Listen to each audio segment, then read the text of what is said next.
आपण मानकु समस्तंकु आम पाकशाला चैनल को बहुत बहुत स्वागत। तो आपण तो देखि पारुथिबे यह केते सुंदर देखा जाउची। तो आपण माननको सहित मु एही मीठा रेसिपी टी आज शेयर करिछि। तो आपण माने जानि रखंतु जे एथिरे मु गाजर रा यूज करूची जहा कि एथिरे क्रीमी टेक्सचर दबो। तो एथि पई मु दुईटी गाजर रा यूज करूची। एथि पई मु दुईटी गाजर धोईकी नै जाईची ओ एहार आग ओ मूल पछ अंश को मु काटिकी नहीं जाऊँगी। आपण माने मध्य गाजर आग और पछ अंश तक टिकिए काटिदेबे। एबे मु गाजर को फाळ फाळ कर देइछि और एबे यहाँ ऊपर मु तार चोपा अंश तक सब को छड़े देउछि। चोपा अंश तक आपण सब छड़े देबे काहेकि ना यहाँ ऊपर मैला लागिकी रही थाए। सबु चोपा अंश तक छड़े सारिबा परे मु एबे जोंथिरे आमे नडिया कोरि थाउ सेही भली एक जगह नै जाईची ओ सेथिरे गाजर सबु को धीरे धीरे कोरि नै जाउची। गाजर को एमिति कोरिबार कारण हेउची आमे जेतेबेले गाजर को भाजीबा एहा शीघ्र भाजी होई जिवो एवं गाजर जो कंचा अंश तक रहिताय ताहा आउ रहिबो नाही एवं भाजीबारे सुविधा हेबो। सबु गाजर तक को मु भल भाबरे कोरिकी नै जाईची। देखंतु केमिति सुंदर देखा जाउची। एबे आमे गाजर को भाजी नेबा। तो प्रथमे आमे गैस ऑन करिकी सेथिरे कड़ाई बसेबा और सेथिरे गोटे चामच घियो दे देबा। प्रथमे मु काजू सबु को भाजी नेउची। काजूर व्यवहार परे आमे एथिरे करिबा। तो काजू को आपण गोल्डन ब्राउन हेबा पर्यंत भाजी नेबे।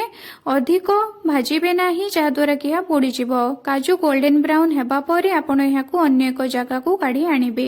एबे आमे सेही कड़ाई रे आहुरी टिके घियो दे देबा और जो कोरिकी रखिथिबा गाजर सबु को पकेई देबा और भल भाबरे एहा को आमे 5 मिनिट पर्यंत भाजी नेबा। आपण एहा को कंटिन्यूअसली भाजी चलिबे। देखिबे गाजर पानी छाड़ी देबो एवं एहार क्वांटिटी धीरे धीरे कम हेबारे लागिबो और एहार कलर मध्य चेंज होई जिवो। देखंतु गाजर रो कलर केमिति चेंज ही जाईची। गाजर रो क्वांटिटी एबे कम हे जाईची। एबे यहाँ ऊपर मु 6 चामच चीनी पकेई देउची एवं घरे आमे जो छोटो चामच यूज करिताउ सेही चामचटी मु एथिरे यूज करूची।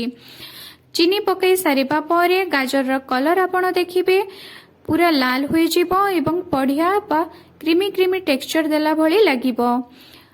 देखंतु केते सुंदर देखा जाउची। एबे आमे घरे जो चा पीबा कप रखी ताऊ सेही कप रे आधा सुजी मु नै जाईची एवं आपण 4 भागरु 3 भाग सुजी नै जिबे। माने कप रो 4 भागरु 3 भाग नै जिबे सुजी और अन्य एक कड़ाई रे किछि घियो दे सेतिरे मु सुजी को पकेई ब्राउन हेबा पर्यंत भाजी नैची। एबे आमे एही सुजी को नेके गाजर ऊपर पकेबा। तो एबे मु गाजर ऊपर किछि गुजराती को गुंड करिकी नै जाईची ओ पकेई देइची। एबे एहा ऊपर आमे किछि अमूल पाउडर को पकेई देबा। आपण मानक पाखरे जदी खोया अछि तो खोया पकेई पारिबे नहले अमूल पाउडर मध्य पकेई पारिबे। एबे आमे एहा ऊपर जो भाजी की रखिथिबा सुजी सब को आनिकी पकेई देबा। एबे आमे सुजी अमूल पाउडर और जो गुजराती गुंड पकई दिले एवं गाजर को सबु को आमे एथिरे भल भाबरे मिक्स करिकी गोळेई नेबा। सबु को भल भाबरे गोळेई सारिबा परे आमे एहा ऊपरे किछि गोरस पकई देबा।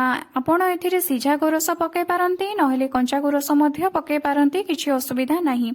तो गोरस जेते बेले फुटी आसीबो आपण देखिबे सुजी फुलिबा को लागिबो एवं धीरे धीरे एहार कंसिस्टेंसीटा पानी चियारू टिके टिके बहलिया हेबाकू लागिबो। आपण कंटिन्यूअसली एहाकू गोळेई चलिबे। देखंतु मोर सुजीटी केमिति बहलिया हेबारे लागिछि एवं एहार टेक्सचर पूरा बदली जाईछि। एभली भाबरे जेतेबेले आपण देखिबे आपणकर सुजी एवं गाजरटी एभली भाबरे बहलिया हेबारे लागिबो आपण कोन करिवे ना गैस फ्लेम को बंद कर देबे और गोटे थाली को आपण काढिकी नै जिबे। थाली रे आमे किछि घिया लगेई देबा। घिया लगे सारिबा परे आमे गाजर हलुआ को आनिकी या ऊपर पकेई देबा। गाजर हलुआ को आपण एभली भाबरे भी खाई पारंती बहुत टेस्ट लागिबो किछि असुविधा नाही। किंतु मो एहा को टिके आउ टिके टेक्सचर देबा को चाहूची एथि पई मु थाली रे घिया लगेई नैची ता ऊपर गाजर हलुआ को पकेई देउची और एहा को धीरे धीरे मु प्रेस करिकी थाली रे चारिआडे सेट करी देउची। सेट करी सारिबा परे एहा ऊपर मु किछि काजू दे देउची और एहा को मु खंड खंड करिकी काटी नेउची एवं एहा को ठंडा हेबा पई किछि समय पर्यंत छाडी देउची। ठंडा हेबा परे आमे एहा को धीरे धीरे जो काटिकी रखिथिबा से खंड सब को काढिबा। किंतु गरम अवस्था रे जदी आपण काढंती तो एहा सब भांगी जेबार संभावना रहिछि। आपण चाहिले एहा को एमिति भी खाई पारिबे କିନ୍ତୁ ଯଦି ପରେ ଖାଇବାକୁ ଚାହୁଁଛନ୍ତି ଏମିତି ପିସ୍ ପିସ୍ କରିକି ତ ଆପଣ ଏହାକୁ ଥଣ୍ଡା ହେବାକୁ ଦିଅନ୍ତୁ। ଥଣ୍ଡା ହେଇସାରିଲା ପରେ ଏହି ପିସ୍ ସବୁକୁ ଆପଣ କାଢ଼ିକି ଖାଇପାରିବେ। ଏଭଳି ଭାବରେ ଆପଣ ଥରେ ଘରେ ଏହା ଟ୍ରାଏ କରନ୍ତୁ। ଦେଖିବେ ଗାଜର ହାଲୁଆ ବହୁତ ଟେଷ୍ଟି ଲାଗିବ, ଖାଇବାକୁ ମଧ୍ୟ ଭଲ ଲାଗିବ ଏବଂ ଗାଜର ଯେଉଁ ଆମେ ଭାଜିକି ଏଥିରେ ପକାଇଥିଲେ ତାହା କ୍ରିମି ଟେକ୍ସଚର ଦେବ।